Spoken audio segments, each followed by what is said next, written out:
Bonjour les crapouillons, je vais vous raconter une histoire avant d'aller vous coucher. Franklin va à l'hôpital.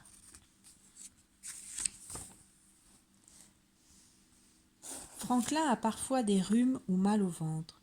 Il se fait aussi des bleus ou des bobos. Il va régulièrement chez le docteur Ours quand ce n'est pas elle qui vient à la maison. Mais jusqu'à ce jour, Franklin n'est jamais allé à l'hôpital. Ce matin, alors qu'il joue au football avec ses amis, Franklin reçoit le ballon en plein dans la poitrine. Boum! Ouch! Grogne-t-il sans s'arrêter de jouer. Mais le soir, en se léchant le ventre après le bain, Franklin fait la grimace et gémit de nouveau. Sa maman l'examine de plus près. Dit-elle, nous irons voir le docteur à la première heure demain matin.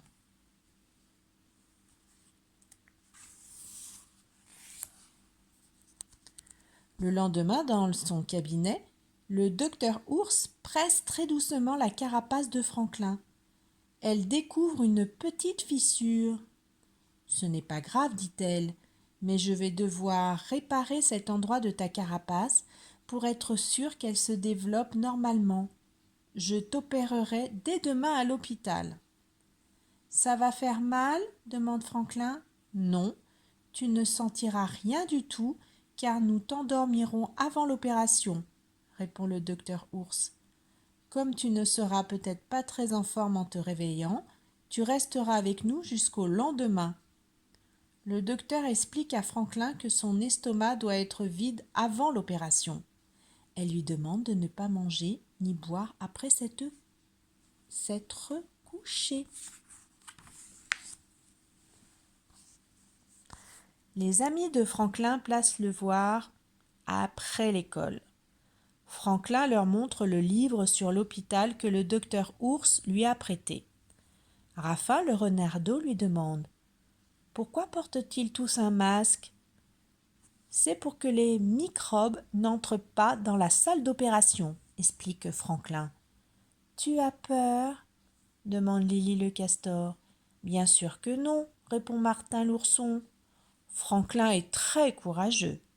Franklin, lui, ne dit rien.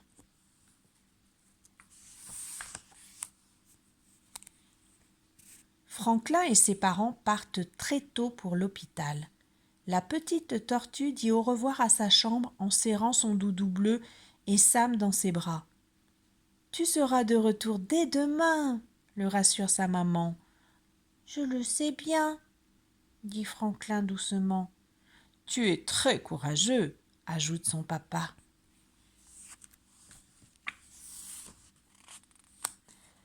À l'hôpital, on donne à Franklin un bracelet à son nom. Puis, on le conduit à travers de longs couloirs sur une chaise roulante. Franklin regarde attentivement l'étrange balai des chariots remplis d'instruments et de médicaments. Il fronce le nez. Quelle curieuse odeur! À chaque porte ou tournant, il vérifie que ses parents sont toujours là près de lui.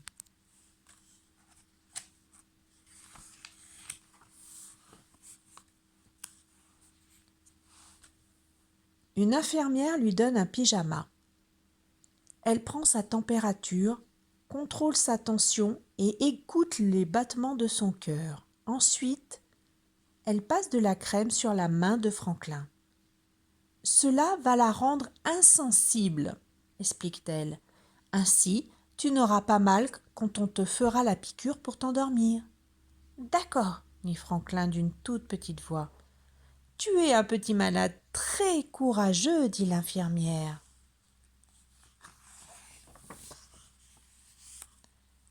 Bientôt, on revient chercher Franklin pour l'emmener dans une autre pièce. Le docteur Ours l'y attend. « Nous allons te faire une radio, dit-elle.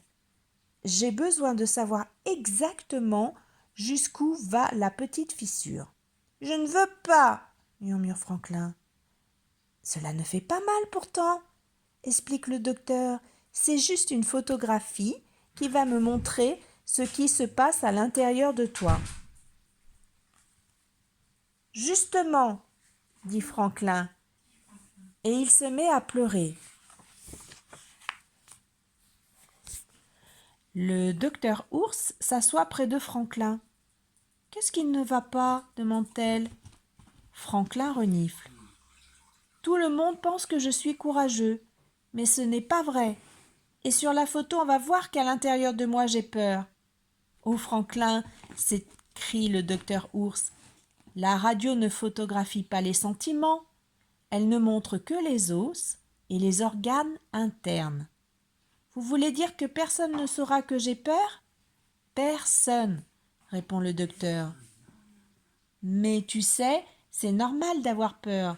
Cela ne veut pas dire que tu n'es pas courageux. »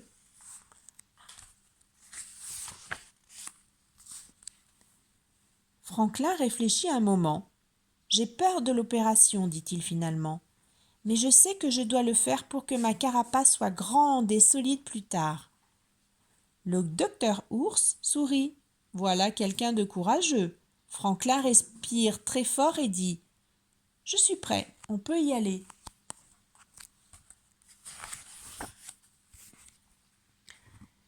Quand la radio est faite, on reconduit Franklin dans sa chambre. « Nous ne serons pas avec toi dans la salle d'opération, lui explique son papa. Mais nous serons là quand tu te réveilleras, promet sa maman. Le docteur Ours vient chercher Franklin. Ses parents l'embrassent très fort et lui font signe jusqu'au bout du couloir.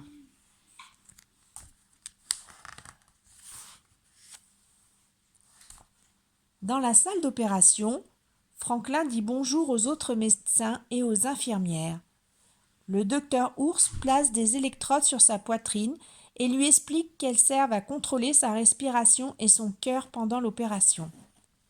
Puis le docteur Raton Laveur fait une piqûre dans la main de Franklin pour l'endormir.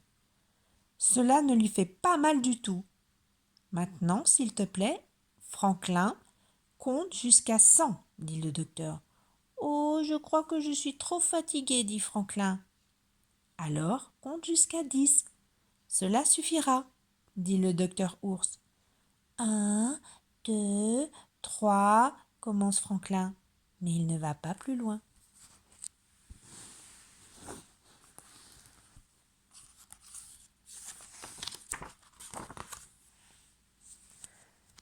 Réveille-toi, Franklin, dit une voix lointaine.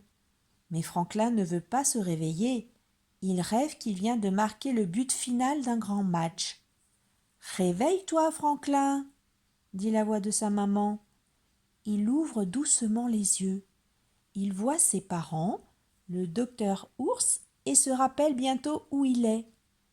Je n'ai même pas fini de compter, dit-il d'une petite voix. C'est vrai, dit le docteur Ours, mais moi, j'ai fini d'opérer.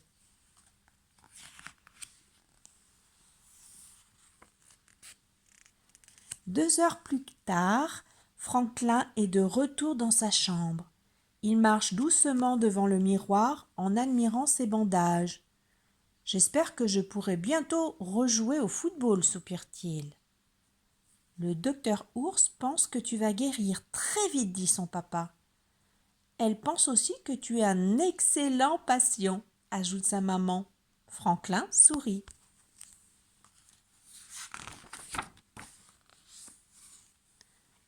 Ce soir-là, quand les parents de Franklin sont rentrés chez eux, le docteur Ours vient voir son petit malade. « J'ai quelque chose à te montrer, Franklin, dit-elle. Elle tend à Franklin sa radiographie. « C'est moi ?» demande-t-il. « Oui, c'est toi, » répond le docteur Ours, aussi courageux dehors que dedans. « Alors, bonne nuit, Franklin. Il faut dormir maintenant. » L'histoire est terminée. Bonne nuit, mes petits crapouillons.